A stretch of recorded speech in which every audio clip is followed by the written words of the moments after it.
Iniciaremos este recorrido a partir de la siguiente pregunta. ¿Qué es la fotografía? ¿La pensó? ¿La pudo responder? No haga trampa de buscar, más bien déjese guiar desde la raíz. La etimología de fotografía está compuesta por el elemento foto, que significa luz, y el elemento grafía, que significa escribir o grabar. Al unirlas sabemos entonces que este ejercicio es escribir o pintar con luz. Pero va más allá de eso, pues para que existiera este término existieron personas que lo hicieron posible, los padres de la fotografía, que gracias a su experimentación hoy conocemos esta maravillosa técnica para preservar la imagen, robarle al tiempo un fragmento y repetirlo mecánicamente, algo que existe en el universo solo una vez. Pues bien, haremos un salto en el tiempo y el espacio. Nos vamos a ubicar en 1824 en Francia, donde Joseph Niepce, un físico inventor aficionado, crea el primer proceso fotográfico exitoso que logró a través de años de pruebas y errores hasta que finalmente fijó la primera imagen permanente en 1827, una imagen del patio de su casa. Para realizarla utilizó una plancha de peltre recubierto de betún de Judea, exponiendo la plancha a la luz, quedando la imagen invisible. Las partes del barniz afectadas por la luz se volvían insolubles o solubles dependiendo de la luz recibida. Después de la exposición, la laca se bañaba en un disolvente de aceite esencial de lavanda y de aceite de petróleo blanco, disgregándose las partes de barniz no afectadas por la luz. Se lavaba con agua, pudiendo apreciar la imagen compuesta por la capa de betún para los claros y las sombras por la superficie de la placa plateada.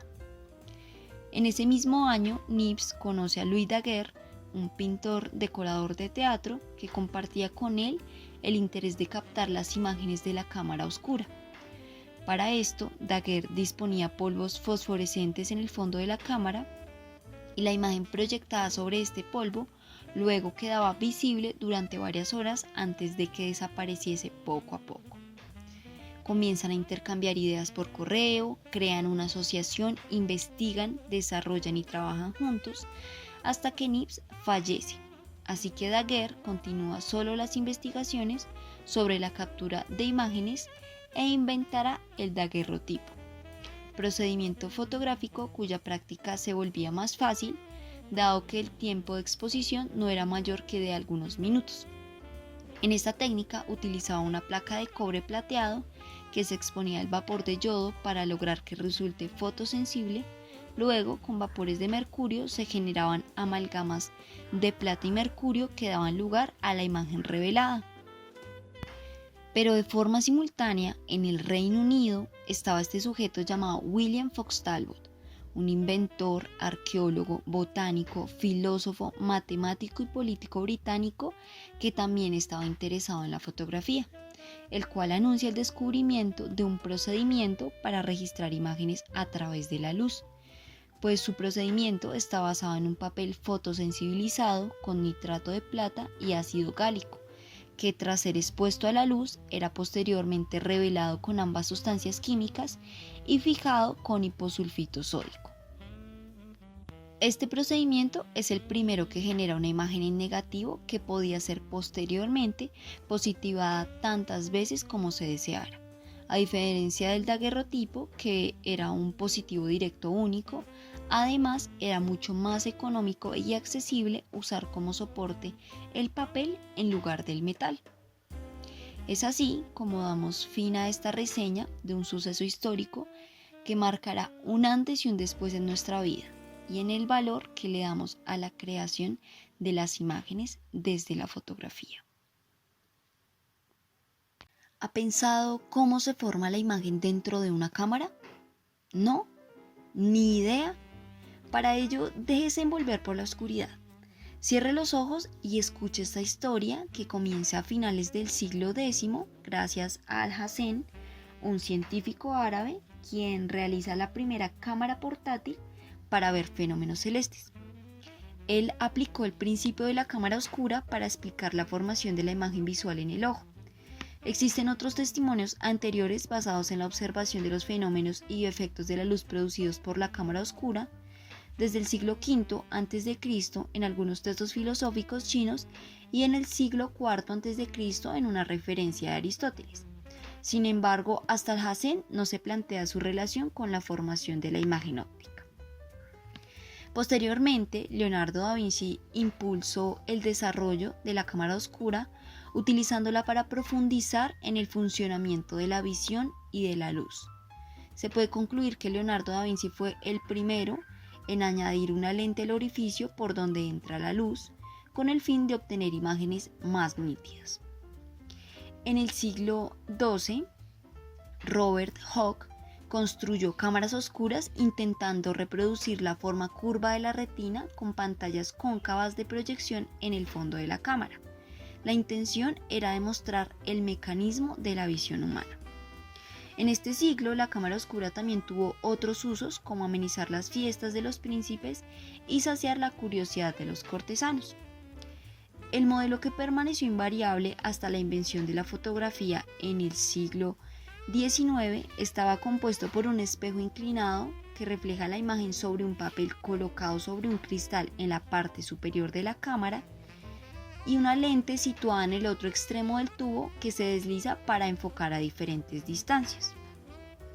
En el siglo XVII aparecen numerosos estudios que tratan de relacionar el uso de la cámara oscura con la pintura de este siglo, debido a la apariencia de realidad.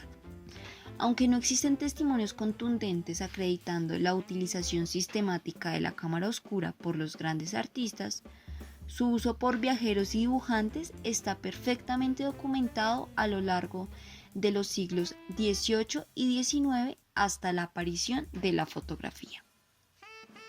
Con esto le damos paso a lo que nos interesa puntualizar, las cámaras fotográficas.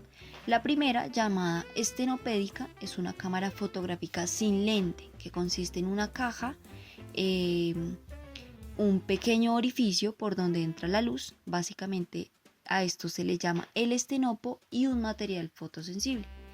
Para producir una imagen nítida es necesario que esta apertura sea muy pequeña, del orden de 0,5 milímetros.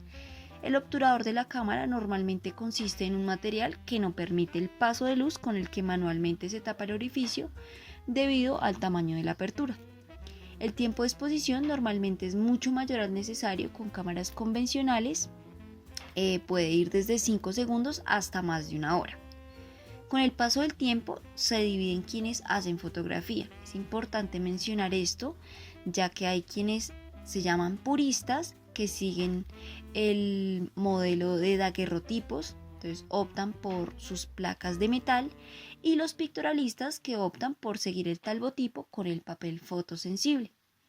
Entonces, la primera cámara portátil fue por Johann Sand en 1685, que era un cajón de madera de unos 20 centímetros de ancho por 60 de largo.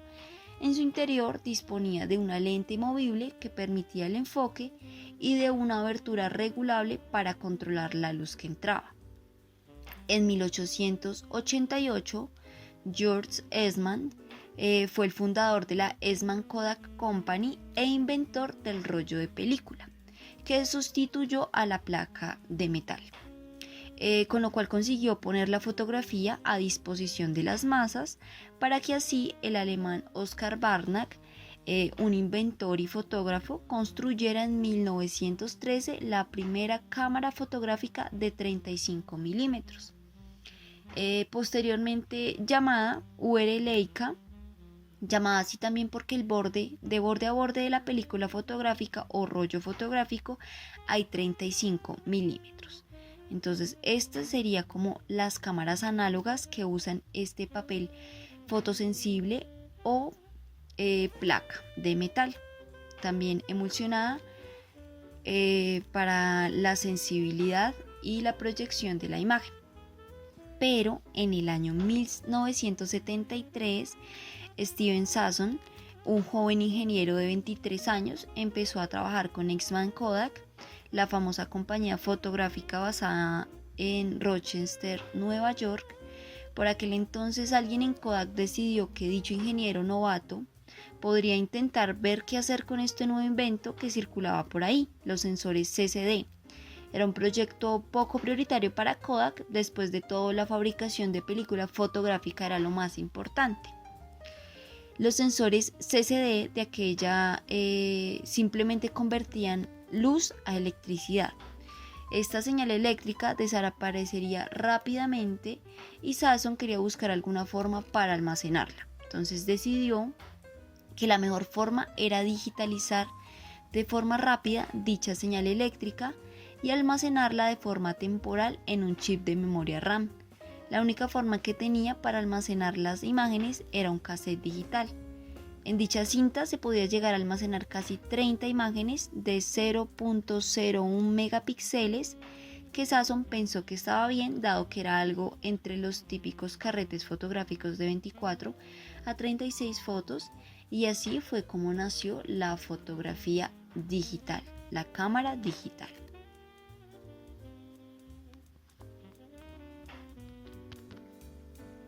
Finalmente, después de estar de ese lado de la historia, es hora que empiece a construir la suya en la fotografía.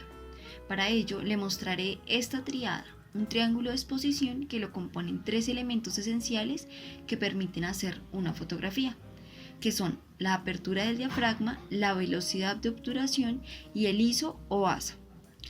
Cuando hablamos de la apertura del diafragma, se refiere a la abertura circular del objetivo, el orificio por donde pasa la luz. Este se mide con una escala que se llama número F. La velocidad de obturación se refiere a la cantidad de tiempo que el obturador está abierto. Este se encarga de regular el tiempo durante el que la luz llega al papel, rollo o sensor. Se mide en segundos.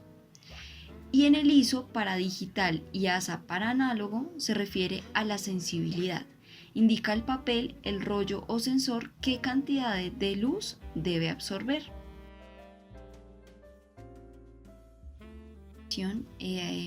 Pasando por décadas de cuestionamientos, observaciones y experimentaciones para llegar a esta hermosa técnica, a este hermoso arte que nos permite crear, nos permite la memoria. Así que las invito y los invito a que hagan fotos, a que se empapen del gusto por preservar la memoria, por preservar en un recuadro el tiempo, el espacio y los sujetos